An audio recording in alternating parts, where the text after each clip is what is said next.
Hey guys, welcome back to my channel. In today's video, we're going to talk about how one couple went from $100 to seven figures flipping clothes on Amazon. Nate and Alicia Jackson started their Amazon FBA retail arbitrage business with a $100 investment and have since sold over $1 million worth of products on Amazon.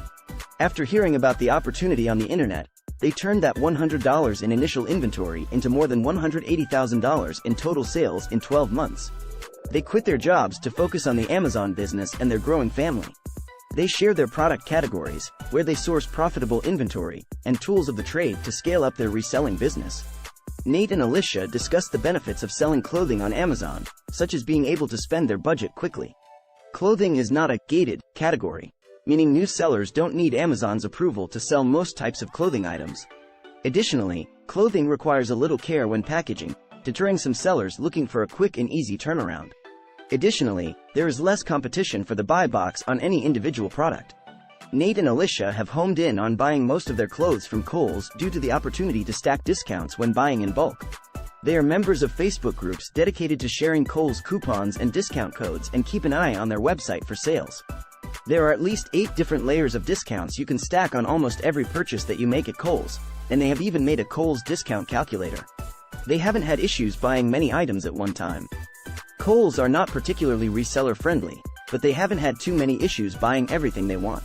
Store managers are happy they're taking all the stock they can't clear themselves out of their hands.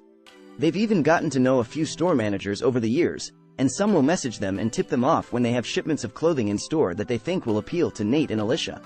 Nate and Alicia discuss why Kohl's and other large stores like Walmart are not selling these items online themselves. Nate explains that they need to employ someone in each store to manage their online flipping in a similar way to how he does it, and there is risk involved.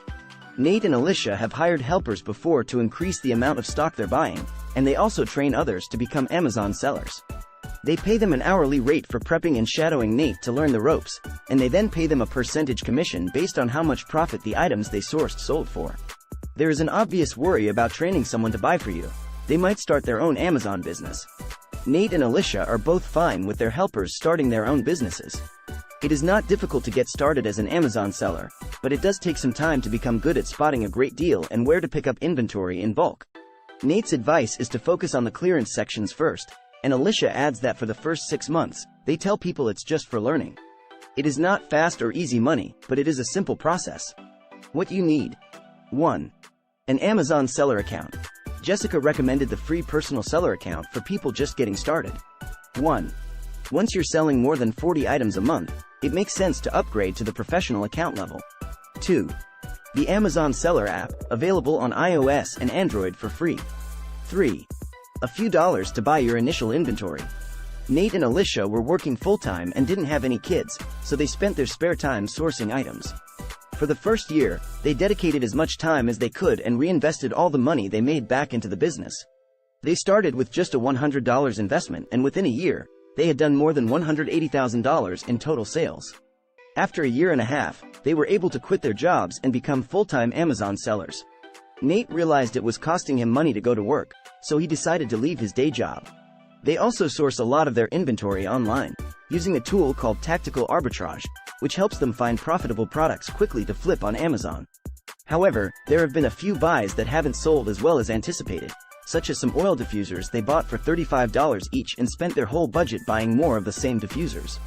Nate recommends her students never go all in on one product, as only 5%–10% of their buys end up being bad buys that end up being liquidated. Nate and Alicia use Scoutify 2, iOS app and Android app, a product scanning app from the team behind Inventory Lab. Nate likes how the data is presented with this app, which integrates with his Inventory Lab software and Keep a tool to track sales history on Amazon. The feature he likes most about this app is that it allows him to scan an item and check if he's ever bought it before, has any in stock right now, how much he sold it for, and so on. If you're just starting out, all you need is the Amazon Professional Seller account until you start turning over some profit. Things like a UPC scanner and a Scotty peeler are inexpensive and will save a lot of time on the packaging and shipping side. Nate and Alicia now have a successful retail arbitrage business in Orlando, Florida. Nate spends about 3 days a week shopping, which works out at about 15 hours of his time, and then hands everything over to his team to pack and ship off to Amazon. They are considering selling some private label goods this year, which is a more passive income model and has potentially higher returns. To learn more about how Nate and Alicia run their business and connect with other sellers, they recommend joining their Facebook group and teaching several self-paced Amazon FBA courses at Hustle Buddies Official. Well, that's it for this video. Make sure you like this video and subscribe so you don't miss out on future videos. Thanks for watching.